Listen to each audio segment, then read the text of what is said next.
진짜로요. 한국인 새아빠가 생긴다고요.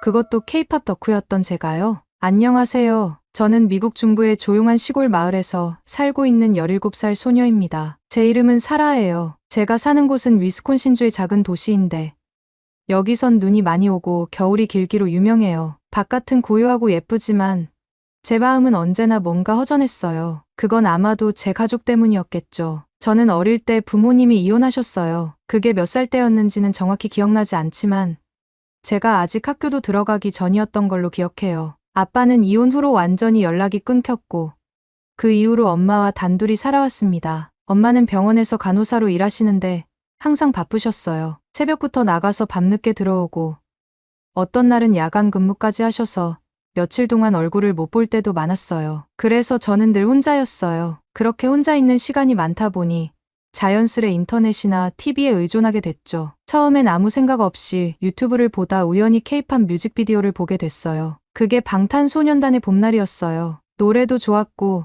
화면에 나오는 무대 연출이나 그들의 표정이 너무 진심이 느껴졌어요. 처음엔 그냥 흥미로웠지만 점점 빠져들게 됐어요. 이후로는 블랙핑크, 트와이스, 세븐틴 같은 그룹들의 뮤비도 챙겨보게 되었고 매일매일 그들의 노래를 듣는 게 일상이 됐습니다. 노래만이 아니었어요. 드라마도 봤어요. 제일 처음 본 한국 드라마는 도깨비였어요. 공유라는 배우가 나오는 그 드라마는 정말 마법 같았어요. 이상하게도 한국 드라마 속 가족들은 다들 따뜻하고 서로 아껴주는 모습이 많았어요. 누군가를 품어주고 울고 웃고 함께 식사하는 장면들이 유독 마음에 와닿았어요. 그러면서 어느새 전 혼잣말로 이렇게 말하게 됐어요. 나도 한국처럼 따뜻한 가족을 가지고 싶다. 하지만 현실은 그 반대였어요. 학교에서 친구들이 주말마다 가족과 여행을 가거나 외식을 갔다는 이야기를 들을 때마다 저는 괜히 기침하는 척하거나 자리를 피했어요. 어떤 친구는 엄마와 아빠가 함께 만든 생일 케이크를 SNS에 올렸는데 저는 그걸 보고 괜히 좋아요를 누르지 않고 그냥 넘겼어요. 속으로는 너무 부럽고 외로웠어요. 저도 누군가와 따뜻한 식사를 하고 싶었고 가족이라는 울타리 안에 있고 싶었어요. 이런저런 감정들이 쌓이다 보니 저 자신에게조차 벽을 치게 됐던 것 같아요. 누구에게도 쉽게 마음을 열지 않았고 늘 웃고 있어도 진심으로 행복했던 건 아니었어요. 그러다 어느 날 엄마가 아주 조심스럽게 말했어요. 사라야, 오늘 저녁에 집에 좀 일찍 들어올 수 있을까? 소개해줄 사람이 있어. 잠깐 여러분 그거 아세요? 여러분의 구독, 좋아요, 알림 설정은 저에게 가장 큰 힘이 됩니다. 클릭 한 번으로 제게 큰 힘을 주시길 바라요. 순간 온몸이 굳어졌어요. 소개해줄 사람이라니 그게 누군데? 혹시 데이트? 엄마가 당황스러웠지만 그냥 알겠다고 말했어요. 그날 저녁 식탁에는 낯선 남자가 앉아 있었어요. 또렷한 눈매에 단정한 셔츠, 어딘가 정중한 느낌의 사람. 그는 한국에서 왔다고 했고 이름은 이준이라고 했어요. 처음엔 말도 제대로 못하겠더라고요. 한국을 좋아하긴 했지만 그건 그냥 연예인 이야기고 드라마 이야기였는데 엄마가 만나는 남자가 한국인이라니 그건 전혀 다른 차원의 일이었어요. 속으론 혼란스러웠고 그냥 싫었어요. 아무 이유도 없었어요. 그냥 제 공간에 누군가 들어오는 게 싫었던 것 같아요. 그게 어떤 나라 사람이든 상관없이요. 그런데 이상했어요. 이준 아저씨는 저를 억지로 친해지려고 하거나 억지로 어른스러운 조언을 하려고 들지 않았어요. 대부분의 어른들이 그렇듯 그냥 좋은 말만 하는 줄 알았는데 아저씨는 달랐어요. 그냥 자연스럽게 제가 마음 놓을 수 있도록 거리를 유지해주면서도 조용히 다가왔어요. 어느 날이었어요. 저는 엄마 몰래 케이팝 굿즈를 주문했었거든요. 그때는 방탄소년단의 콘서트 포토북이었는데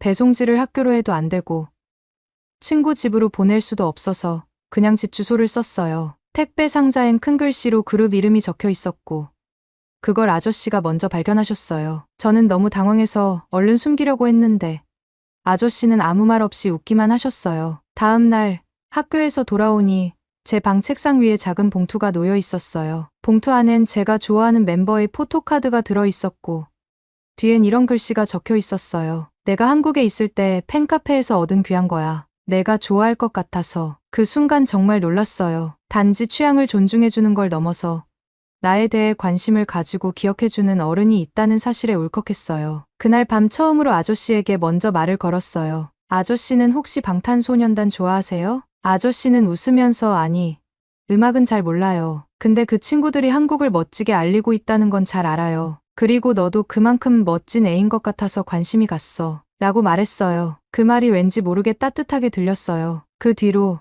우리는 가끔 케이팝 뮤직비디오를 같이 보게 됐어요. 아저씨는 춤이 멋진 영상이 나오면 박수를 치고 감동적인 무대에서는 고개를 끄덕이며 정말 대단한 애라고 말했어요. 그 모습이 마치 제 열정을 함께 응원해주는 사람 같았어요. 어느 날엔 제가 도깨비 다시 보기 영상을 보고 있었는데 아저씨가 옆에 앉더니 함께 보기 시작했어요. 이 드라마 슬프지만 좋지?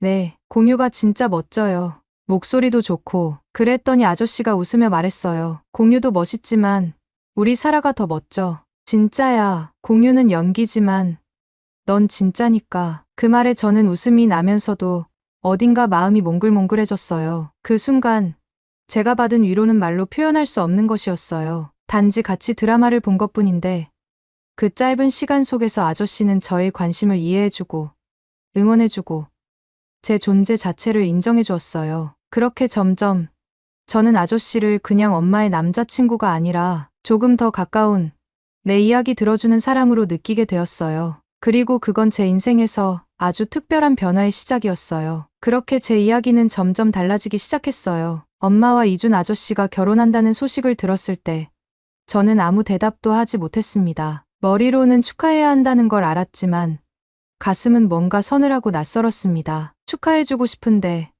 그게 진심으로는 잘 안 됐어요. 겉으로는 좋아요 하고 말했지만 마음속에서는 이제 진짜 가족이 된다고 라는 생각이 맴돌았습니다. 말로 표현하기 어려운 복잡한 감정이었어요. 결혼식은 소박했지만 따뜻했습니다. 미국식과 한국식을 절묘하게 섞은 작은 파티였어요. 엄마는 하얀 드레스를 입었고 이준 아저씨는 단정한 한복을 입었어요. 하객들은 대부분 엄마의 동료 간호사들과 이준 아저씨의 한국인 친구들이었는데 한국에서 일부러 비행기 타고 온 분들도 있었어요. 그중 어떤 분은 저를 보며 이제 진짜 딸이 생긴 거네요라며 웃었어요. 저는 그 말에 억지 웃음을 지었지만 속으론 아직도 혼란스러웠습니다. 결혼식 이후 집 분위기는 확연히 달라졌습니다. 거실에 한복 두 벌이 걸려 있었고 주방에는 고추장이나 된장 같은 낯선 양념들이 하나둘 들어왔어요. 냉장고엔 김치가 생겼고 식탁에는 미역국이나 잡채 같은 음식이 올라오기 시작했습니다. 냄새도 낯설고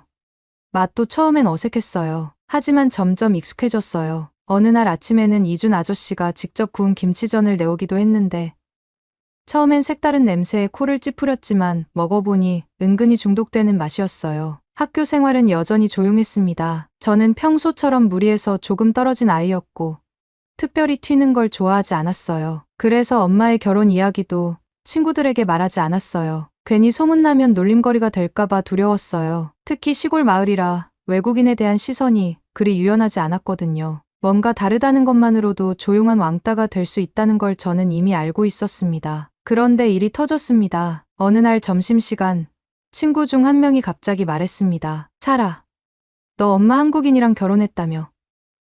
그 아저씨, 너희 집에서 같이 산다면서? 저는 순간 숨이 멎는 줄 알았습니다. 어떻게 알았는지 모르겠지만 이미 소문이 퍼지고 있었던 겁니다. 주변 친구들이 하나둘씩 저를 쳐다봤고 그 시선이 마치 넌 이제 이상한 애라고 말하는 것 같았어요. 어떤 애는 귀엽게 웃으며 헐, 너 이제 김치 먹어라고 물었는데 그 말이 괜히 비꼬는 것처럼 들렸습니다. 그날 이후 저는 학교 가는 게 너무 싫어졌습니다. 괜히 복도에서 웃고 있는 아이들을 보면 저를 뒷담화하는 것 같았고 누가 쳐다보기만 해도 가슴이 철렁했어요. 점점 말수도 줄고 쉬는 시간에도 책상에만 앉아 있게 됐습니다. 집에 돌아오면 방에 틀어박혀 K-드라마만 반복해서 봤어요. 그 속에서만큼은 위로받는 느낌이었어요. 그날 밤 결국 엄마와 크게 다투었습니다. 엄마는 왜 꼭 지금 결혼을 해야 했어? 나 학교에서 완전 이상한 애 됐다고.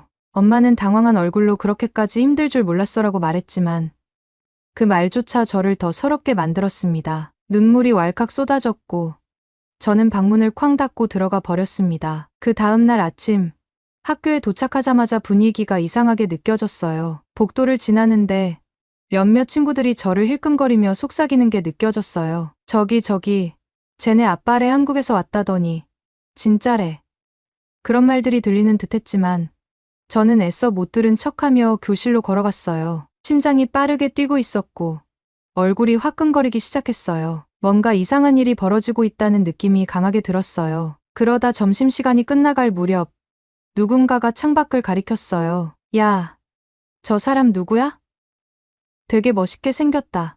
창밖을 보니 교장실 앞에 이준 아저씨가 정장을 입고 서 있었어요. 단정한 머리에 어색하지 않게 교장 선생님과 웃으며 대화를 나누는 모습이었어요. 그 모습을 본 순간 저는 자리에서 벌떡 일어나 화장실로 향했어요. 누가 저를 보는 것 같고 뭔가 부끄럽고 동시에 화도 났어요. 왜 여길 와요? 속으로 그렇게 중얼거리며 손을 씻었어요. 머릿속은 하얘졌고 어떻게 이 상황을 넘길지 감도 잡히지 않았어요. 그런데 그날 오후 교장 선생님이 교무실로 저를 불렀어요. 저는 무슨 벌이라도 받는 줄 알고 걱정하며 들어갔어요. 그런데 선생님은 미소를 지으며 말했어요. 사라, 너희 새아버지께서 우리 학교에 멋진 제안을 하셨어. 태권도 수업을 특별활동 시간에 해보면 어떻겠냐고 하셨단다. 태권도요? 응.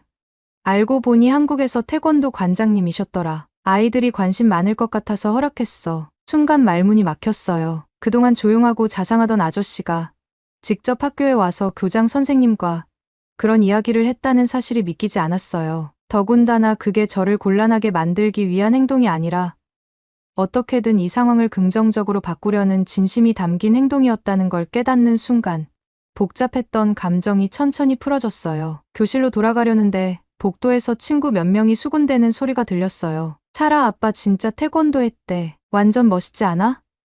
이번에 체육 시간에 진짜로 가르쳐 준대. 저는 눈을 피하며 걸었지만 어느새 제 등 뒤에 있던 수근거림이 조금 다르게 들리기 시작했어요. 예전처럼 비웃음 섞인 말이 아니라 정말로 흥미와 기대가 섞인 목소리였어요. 그 순간 깨달았어요. 부끄러워해야 할 일이 아니라는 거요. 오히려 이준 아저씨가 보여준 용기와 따뜻함 덕분에 저는 지금까지 가졌던 두려움을 조금씩 내려놓기 시작했어요. 사라, 앞으로 특별활동 시간에 한국 전통 무술 수업이 열릴 거야. 너희 새아버지가 선생님이시란다. 처음엔 황당했어요. 아니, 왜 학교에까지 나타나는 거야? 그런데 나중에 알고 보니 이준 아저씨는 한국에서 태권도 관장으로 수십 년 일하셨던 분이었어요. 미국 오기 전까지도 도장에서 아이들을 가르쳤고 심지어 태권도 국가대표 후보였다는 이야기도 들었어요. 믿기지 않았어요. 그 조용하고 자상한 사람이 태권도라니. 수업 첫날 아저씨는 학교 체육관에 새하얀 태권도복을 입고 나타나셨어요. 붉은색과 파란색이 조화된 띠가 허리에서 딱 묶여 있었고 그 자체만으로도 아이들은 입을 벌리고 쳐다봤어요. 저는 체육복을 입은 채 뒤쪽에서 조용히 서 있었는데 친구들이 하나둘 수근거리기 시작했어요. 저 분이 사라 아빠야? 진짜 영화에 나올 법한 사람 아니냐? 근데 왜 이렇게 태가 나지? 체육 선생님이 오늘은 스페셜 선생님과 함께 수업을 할 거예요라고 말하자 학생들은 벌써부터 들떠 있었어요. 아저씨는 학생들 앞에 서서 간단한 인사를 했어요. 안녕하세요. 저는 이준이라고 합니다. 한국에서 태권도를 가르쳤어요. 오늘부터 여러분과 함께 재밌게 배워보려고 합니다. 아저씨는 수업의 시작을 단순한 동작으로 풀어나갔어요. 첫 번째로 가르쳐 주신 건 기본 자세와 예의였어요. 두 다리를 어깨 너비로 벌리고 차렷 자세로 서는 것, 차렷. 경례라고 말하면 서로 인사하는 법.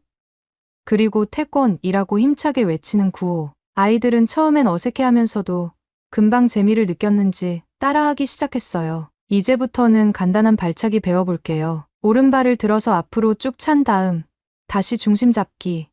그때 아저씨가 시범을 보이셨는데 순식간에 날렵하게 공중으로 오른발을 뻗으며 회전까지 더한 돌려차기를 해보셨어요. 그 순간 체육관 안에서 와 하는 탄성이 터졌어요. 친구 루카스는 야, 방금 그거 본 사람 손 들어봐. 미쳤어 진짜라고 말하며 두 손을 번쩍 들었고 제니는 사라, 너네 아빠 진짜 슈퍼히어로 같아라며 제 옆구리를 콕 찔렀어요. 저는 얼굴이 뜨거워졌지만 어쩐지 기분은 나쁘지 않았어요. 아이들은 두 명씩 짝을 지어 연습을 시작했어요. 하나, 둘, 셋. 구호에 맞춰 차는 동작을 반복하며 체육관에는 웃음소리와 구호 소리가 가득했어요. 어떤 친구는 중심을 잃고 넘어진 걸 보고 다 같이 웃기도 했는데 아저씨는 그 아이를 일으켜 세우며 말했어요. 넘어져도 괜찮아요. 다시 일어나면 돼요. 태권도는 강해지는 것보다 먼저 바르게 서는 법을 배우는 운동이에요. 그 말이 너무 멋지게 들렸어요. 단순히 발차기를 가르치는 게 아니라 무언가 더 깊은 걸 알려주는 기분이었어요. 아이들도 그걸 느꼈는지 수업이 끝나고 나서도 다음 시간에 또 뭐 배워요? 우리 태권도 도복도 입을 수 있어요?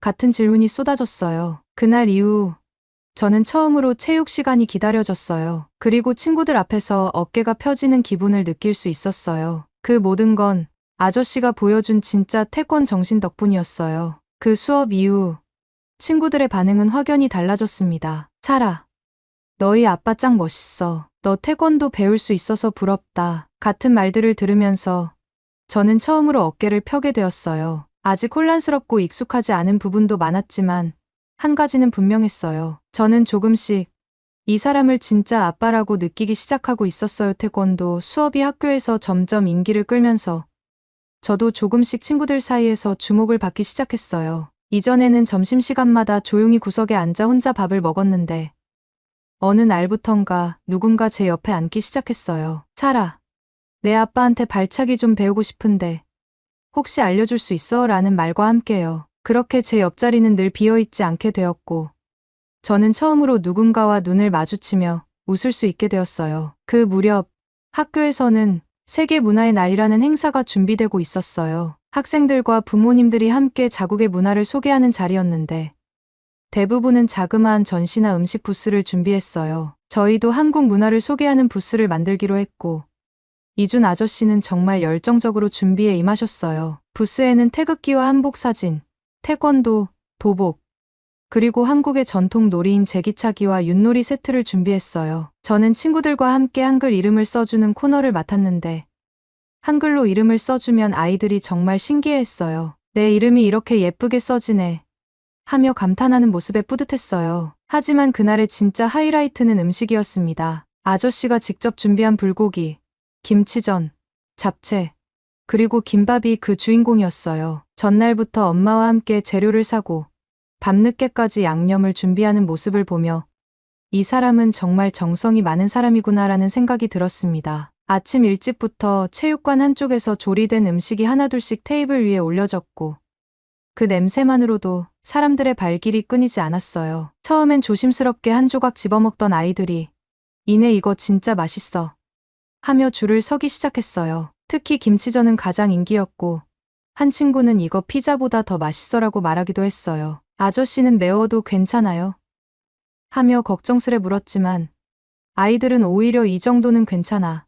완전 맛있어 라고 대답했어요. 심지어 몇몇 학부모들도 다가와 레시피를 물어봤고 어떤 선생님은 아예 접시에 잔뜩 담아 가셨어요. 그날 저녁 집에 돌아오는 길에 아저씨가 조용히 말했어요. 사라야, 오늘 내가 한글 이름 써줄 때 정말 멋져 보였어. 사람들이 너를 자랑스럽게 생각하더라. 그 말이 어쩐지 마음 깊숙이 울렸어요. 어릴 때부터 한 번도 들어보지 못했던 말이었거든요. 자랑스럽다는 그 한마디가 마치 어두웠던 내 마음속에 작은 불을 밝히는 것 같았어요. 며칠 후 교실에서 정말 놀라운 일이 있었습니다. 점심시간이 끝나갈 무렵 평소에 말도 자주 하지 않던 친구 한 명이 조심스럽게 다가왔어요. 사라야, 너 아빠 한국인이라서 부러워. 같이 무언가를 만들어가고 있다는 느낌이 너무 멋져 보여. 저는 그 말을 듣고 잠시 멍해졌어요. 부러워한다고.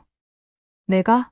이 상황이? 처음엔 받아들이기 어려웠어요. 저는 오랫동안 누군가에게 부러움의 대상이 되어본 적이 없었어요. 오히려 저는 항상 남들을 부러워했었죠. 부모님과 함께 찍은 가족사진, 주말 외식, 여행 이야기 그런 것들을 늘 창밖에서 바라보는 아이였는데 이제는 누군가가 저를 보고 멋지다고 해주다니 그 사실이 너무 낯설고도 기뻤습니다. 그날 밤 아저씨가 불고기를 다시 한번 만들어주셨어요. 밥 위에 고기와 김치를 얹고 그 위에 반숙 계란을 살짝 올린 덮밥이었어요. 간단한 식사였지만 그 맛은 마치 한국 드라마 속에 나올 법한 정겨운 맛이었어요. 우리 딸이 좋아하는 메뉴지 하고 말하는 아저씨의 눈빛에 따뜻함이 가득 담겨 있었고 저는 고개를 끄덕이며 응, 정말 맛있어요라고 말했어요. 식사를 마치고 난 후 저는 엄마에게 조용히 다가가 말했어요. 엄마 나 이제 괜찮은 것 같아. 고마워요. 엄마는 잠시 놀란 표정을 짓더니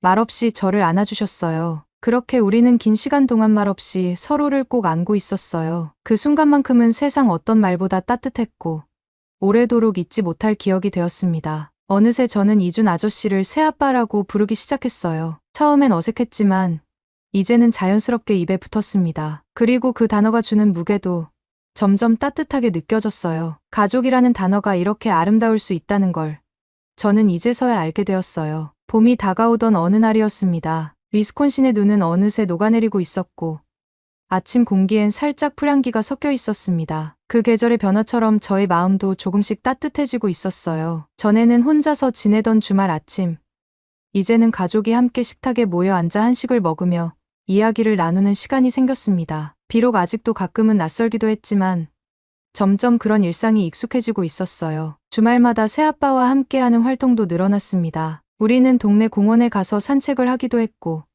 마트에 가서 장을 보면서 한국식 재료를 찾는 재미에 빠지기도 했어요. 어떤 날은 새아빠가 전통시장 같은 분위기를 느껴보라며 작은 플리마켓에 데려가 주었는데 그곳에서 직접 고른 야채로 함께 김밥을 만들어 먹었던 기억이 아직도 생생해요. 어설픈 제 김밥 말기에 새아빠는 처음 치고는 잘했어요. 다음엔 삼각김밥에 도전해보자라고 말하며 웃어주셨어요. 그때부터였을 거예요. 저는 자연스럽게 아빠라는 단어를 입에 올리게 되었습니다. 처음에는 어색하고 낯간지러웠지만 어느 순간부터 그 말이 제 마음에 안착한 느낌이 들었어요. 엄마가 그걸 들었을 때 살짝 놀란 표정으로 웃으셨는데 그 모습이 어찌나 따뜻해 보였는지 몰라요. 학교에서도 제 자리가 분명해졌습니다. 태권도 수업 이후로 친구들은 저를 다르게 보기 시작했고 문화행사 이후에는 더 이상 이상한 아이가 아닌 재밌고 멋진 가족을 가진 친구가 되었습니다. 특히 수학 시간에 옆자리에 앉은 루카스는 늘 제가 가져온 도시락을 부러워했어요. 사라,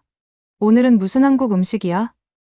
하고 묻는 그의 말에 저는 당당하게 대답했죠. 오늘은 엄마랑 아빠가 같이 만든 불고기야. 어느 날은 반 친구들과 함께 팀 프로젝트를 준비하게 되었어요. 주제는 가족이었고 각자 자신의 가족을 소개하는 시간을 가지게 되었어요. 예전 같았으면 그런 주제를 피하고 싶었겠지만 이번엔 달랐어요. 저는 저희 가족의 사진을 프린트해서 가져갔고 발표 시간에는 태권도복을 입은 아빠, 김치전을 만들고 있는 엄마, 그리고 그 옆에서 한글 공부를 하는 제 모습이 담긴 사진들을 보여주었어요. 발표가 끝나고 난 뒤 교실은 조용했어요. 그런데 어느 순간 박수가 터졌고 친구들이 하나둘 다가와 너 정말 멋져라고 말해주었어요. 그 순간 저는 울컥했어요. 이전에는 감히 상상할 수 없었던 장면이 눈앞에 펼쳐지고 있었던 거죠. 그날 집에 돌아와 아빠에게 발표해서 어떤 이야기를 했는지 말해주었어요. 아빠는 조용히 제 머리를 쓰다듬으며 말했어요. 우리 사라가 점점 어른이 되어가는 것 같네요. 이후로 저는 한 가지 결심을 하게 되었습니다. 대학은 한국으로 가보고 싶다고요. 아직 확정된 건 아니었지만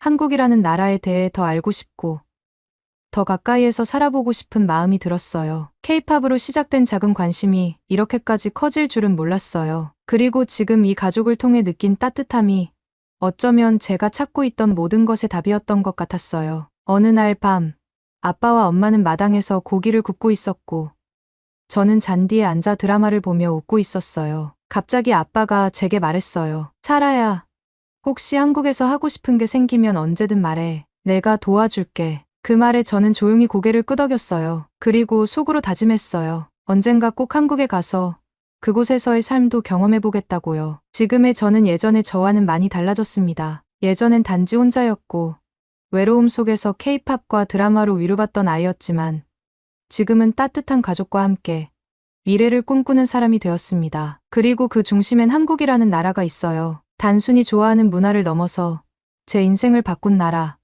그리고 두 번째 고향이 되어준 나라 말이에요. 지금 이 글을 보고 계신 분 중에도 혹시 외로움 속에 계신 분이 있다면 꼭 말씀드리고 싶어요. 위로는 생각보다 가까이에 있을 수 있다고요. 그리고 때로는 가장 낯선 곳에서 인생을 바꿔줄 무언가를 만나게 될 수도 있다고요. 저처럼요. 이제 저는 말할 수 있어요. 한국은 제 인생을 바꾼 나라이고 저는 그 나라를 통해 새로운 가족, 새로운 사랑, 새로운 꿈을 얻게 되었습니다. 오늘의 이야기는 여기까지입니다. 오늘의 사연이 마음에 드셨다면 구독, 좋아요 부탁드리겠습니다. 소중한 시간 긴 이야기 끝까지 들어주셔서 진심으로 감사합니다. 앞으로도 더 좋은 사연으로 여러분을 찾아오겠습니다. 시청해 주셔서 감사합니다.